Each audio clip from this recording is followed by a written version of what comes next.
in chapter 10, we're going to be studying something called conic sections, but we won't step into those until tomorrow. We'll look at our first of the different types of conic sections. Today we're going to be talking about a relationship between points on a graph and two different things that we can do with those points. When we're given 2 points, we can find the distance between those 2 points, how far away are they from one another, and we can find the midpoint, what point would be exactly halfway between those 2 points. So this lesson is kind of a connection between geometry and algebra. It's called actually coordinate geometry because it's taking geometry where we care about distances and midpoints, but it's placing it onto a graph, so then it has the algebra connection there as well. This is a distance formula. I would suggest not memorizing it because I'm not a formula person. So we can, if you're a formula person and it's not going to be a problem for you to memorize it, that's one way to approach these problems. I'm not a formula person, so I am not going to be working with this formula. I'll show you a way to kind of get around working with this formula. And what we're going to do is be given 2 points, and we want to find the distance between those 2 points. So our 2 points are -2,5 and 3, -1. So what I'm going to do is I'm going to plot those points on a graph.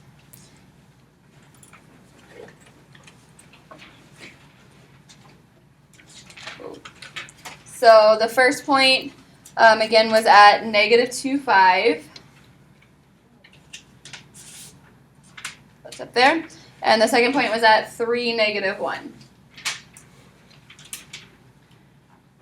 Our question when we're concerned about distance is how far are these 2 points from one another? So if I connect them, how long is that line segment that connects these 2 points?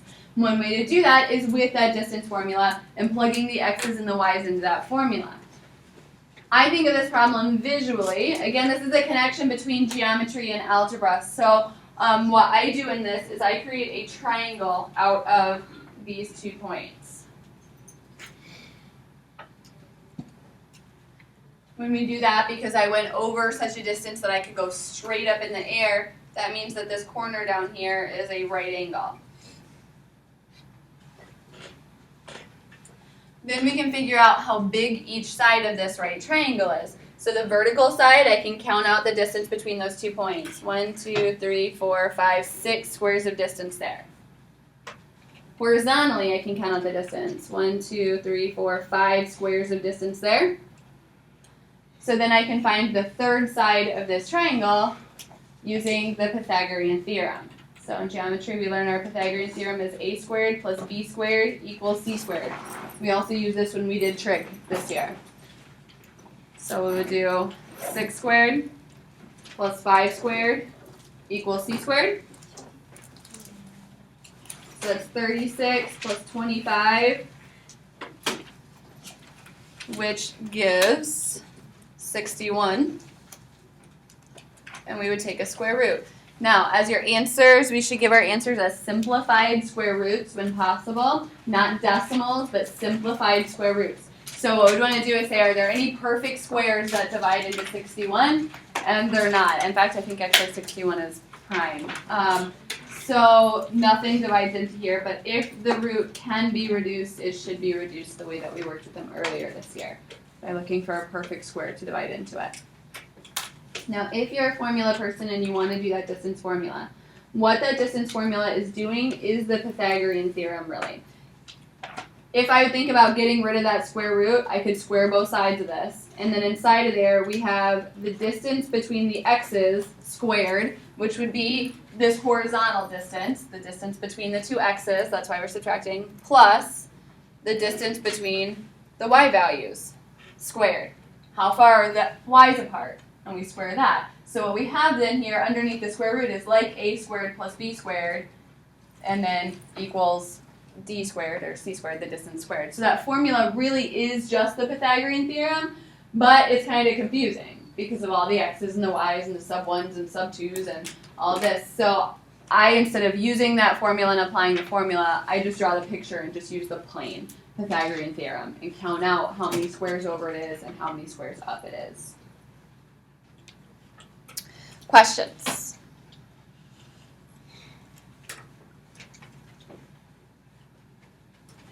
go ahead and do this problem. Find the distance between these 2 points. All right, so I'll go ahead and walk through this problem. So I begin by plotting out my 2 points, the 2 points in the problem at 2, -4, and at -5, -1. So I plot those out and connect to make a triangle. Then I can find how big is each of the sides of the triangle. Vertically, we have a distance of 3. Horizontally, we have a distance of 7. And so then to find the third side, we would use our Pythagorean theorem. 3 squared plus 7 squared equals c squared. So that's 9 plus 49, which is 58.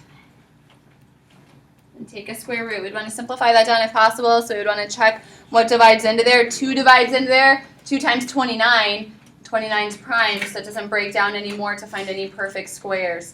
So 58 is as good as it gets. But we'd want to check to see if any perfect squares divided in there to simplify down our roots the way we learned earlier.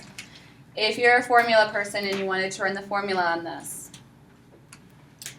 we would take our x's and subtract them. So I would do 2 minus -5, the x values, and then do the y's and subtract them. So that'd be -4 minus -1. You have to be really careful with double negatives if you're using the formula, because then this really turns into a 7 squared plus a -3 squared, which will end up giving you exactly the same thing because we got the 7 and the 3 there. Remember, when you square a negative, it's going to become positive. So squaring that -3 gives a positive 9. The 7 gives a 49, gives 58. So we get exactly the same answer. It's just not my preferred method, but I show both because some of you may prefer the formula, and that's fine. You just need to be really careful of double negatives, and you need to be careful of squaring negatives and making sure that when you square a negative, you're making it positive. The next problem is definitely a connection to geometry, as we're then wondering what kind of a triangle we have created here. So we need to remember what these vocabulary words from geometry mean. So what does scalene mean? All sides are different. Okay. What does isosceles mean? 2 sides are the same. And then equilateral would be that they're all the same. Okay. So what we're going to do is find the distances, the distance from A to B, the distance from A to C, and the distance from B to C, all 3 sides of this triangle, and determine if they are the same. Now, I prefer drawing it out anyway, but on this kind of problem, I really prefer drawing it out, and I'll show you why. So when I plot this out, the points given in the problem, A is 4, 6.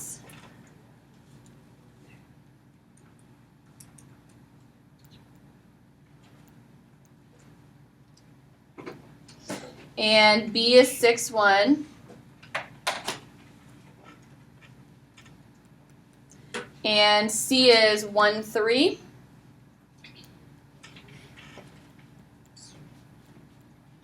And then we're going to make our triangle. Don't trust your eyes and just look at it and go, well, that looks like it's probably about, and then decide what you think it is, if it's isosceles or equilateral, scalene, or something. Our eyes can be easily fooled, so don't trust your eyes. But I like to connect these in such a way that I get all my right triangles, and I do so in such a way that I don't overlap the original triangle at all. So when I connect these first 2 points, I'm going to connect them out this way, and find that that triangle has sides of 3 and 3. So with sides of 3 and 3, that would be 3 squared plus 3 squared, which would be 9 plus 9, or 18. You don't need to simplify it down because it's not a final answer. But if this were a final answer, we would want to simplify this down, and this is one that does simplify down. So just to remind you how that works, what we do when we're looking to simplify is we're looking for a perfect square that divides into that number. So this would be 3 squares of 2 in its simplified form. But on this problem, since it's not a final answer, you don't need to worry about simplifying them down. But make sure all final answers are simplified down. For the second triangle I'm going to connect, I'm again going to connect in such a way that it goes outside of the original one, so that it doesn't overlap it at all. So then I have sides of 2, and 1, 2, 3, 4, 5. So that gives me 2 squared plus 5 squared equals c squared, which will give 29. And then when I connect the third one, I'm going to connect in such a way that I don't overlap it at all. And I get 2, and I get 5. And so I get 2 squared plus 5 squared, which once again is the exact same thing as the last one. So that gives me 29. You end up making some form of a rectangle. In this problem, it happens to be a square, but it won't always necessarily be a square that all the sides are 5, but it will be some sort of a rectangle because we're making these right-angled triangles around it. So I just think that it works out neatly to do it this way, but again, I just prefer drawing instead of the formula anyway. So if you wanted to run the formula on it, you could. You would just need to run the formula 3 times with each pair of points. So that's an option. I just don't do it that way, but you can feel free to. Okay.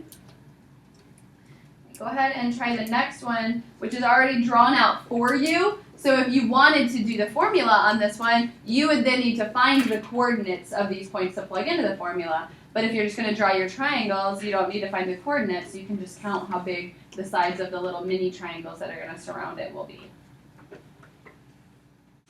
All right, so I begin by drawing out my triangles around the triangle to connect the corners. And so for the first one that I did in purple, I would have 2 squared plus 3 squared, which is going to be 4 plus 9, or 13 for that one. For the one I did in blue then, I would have 1 squared plus 2 squared, which is going to give me square root of 5. And for the one I did in green, I would have 1 squared plus 3 squared, which is going to give me a square root of 10. So we find that all 3 sides are different. So this one then would be classified as scalene. And I guess I didn't really specify on the last one. We ended up finding 2 were the same. So the last one should have been isosceles. This one would be scalene because all 3 of our answers were different. Can you just look at the points and say, like, oh, it's just scaling because all the numbers are different? I am fairly certain that works. I haven't played with the numbers enough or like done an algebraic proof to prove. I guess there could be a case maybe where the numbers are different, but when you square them and add them together, they still add up to the same thing somehow, maybe.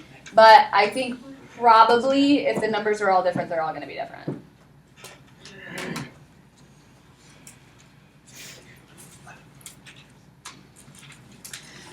So 2 topics today, distance and midpoint. Our second is midpoint, and this, unfortunately, you do just kind of have to work with this formula, but really what this is doing is taking our average of the x's and our average of the y's. Okay? We're going to add up the x values and divide by 2. Take the average of them. Add up the y values and divide by 2. Take the average of them. Okay? So our midpoint formula is really an average formula. That we're trying to find the average of the 2 points. So to find the midpoint of these, I'm going to add my x values and divide by 2, and add my y values and divide by 2. So I get negative 9/2 and 6 over 2, which is 3. Okay? So to find a midpoint, we average our x's and average our y's. Add together the x's, divide by 2. Add together the y's, divide by 2.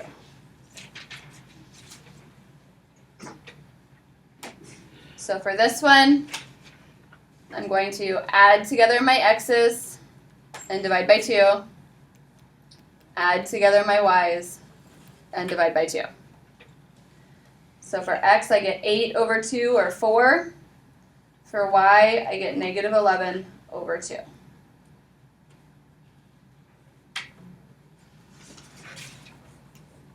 Okay, so our midpoint is the average of the 2 points.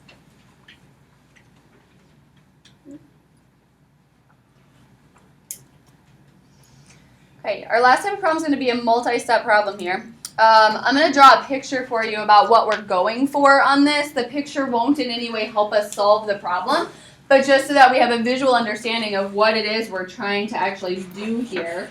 So in this problem, I have a point at -1, 4, and I have a point at 5, 2, and it says we're going to connect them with a segment.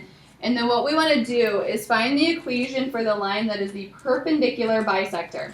So perpendicular means it's going to hit at a right angle, and bisect means it's going to hit at the middle of this segment. So wherever the middle of this thing is, I should have a line that's going like this.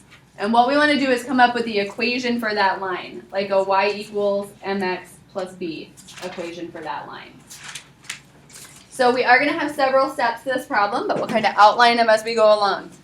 Our first step we're going to do is to find the midpoint, since it has to go through the midpoint. So to find the midpoint of these two, I'm going to add together my x's, divide by 2, add together my y's, and divide by 2. So that would give me 4 over 2, which is 2, and 6 over 2, which is 3.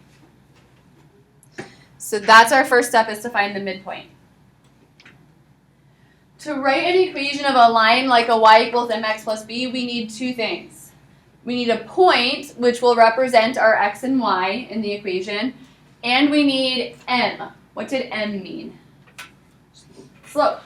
So the second step of this problem is we need to find a slope.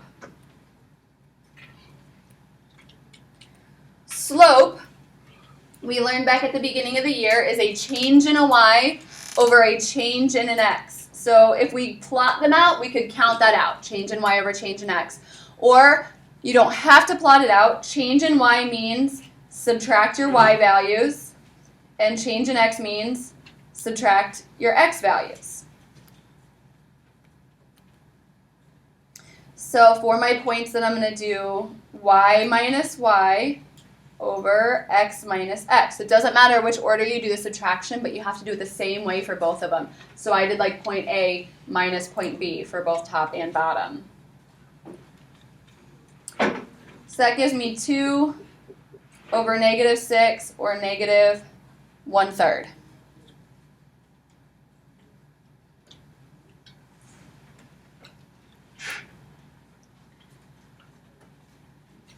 Our third step.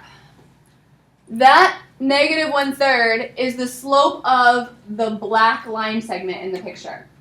But we're trying to come up with an equation for the purple line, and they're perpendicular to each other.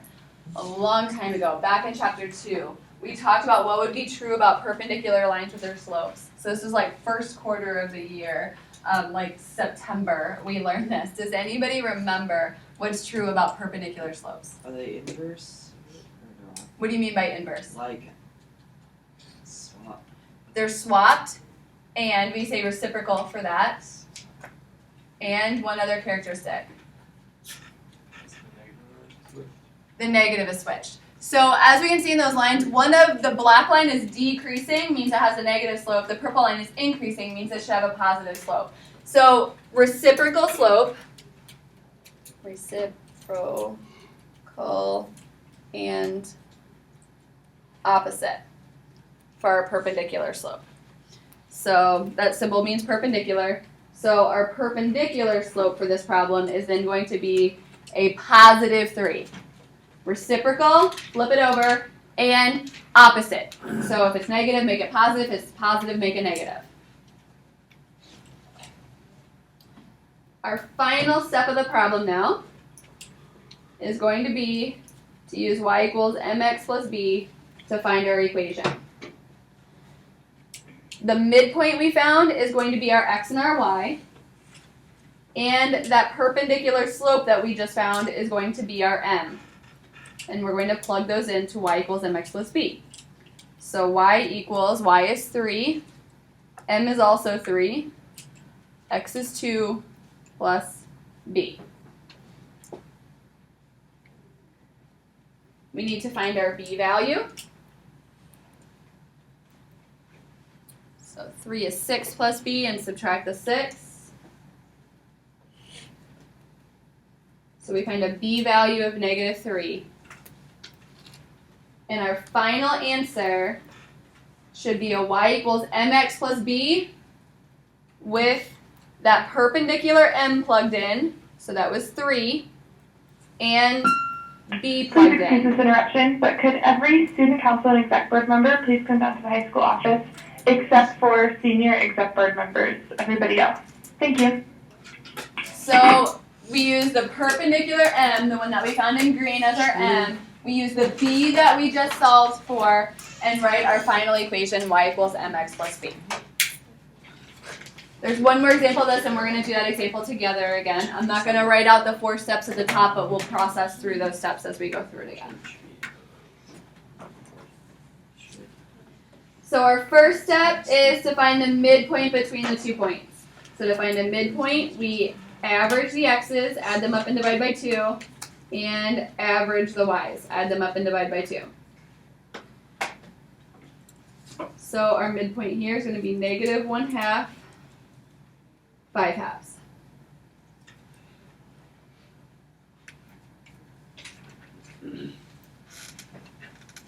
Second step is find the slope of the given line.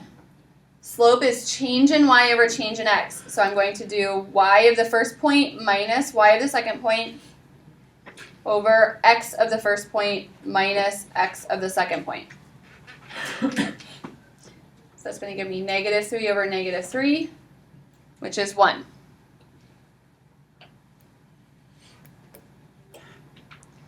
Then we want the perpendicular bisector, so we need a perpendicular slope. Perpendicular slopes have 2 characteristics. They are opposite, positive negative switch, and reciprocal, flip it upside down. So what's going to be perpendicular in this problem? -1. So we had a positive, so we need a negative, and if you flip a 1 upside down, it's still a 1. And our final step then is to work with y equals mx plus b to find our equation. X and y are the midpoint values, and m is the perpendicular slope. So y is 5/2, m is -1, x is -1/2, and we're solving for b. So we get 5/2 equals 1/2 plus b.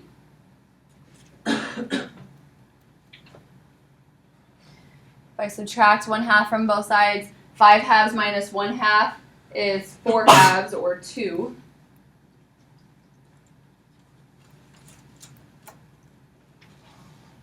So our final equation is y equals mx plus b with the perpendicular m and the b.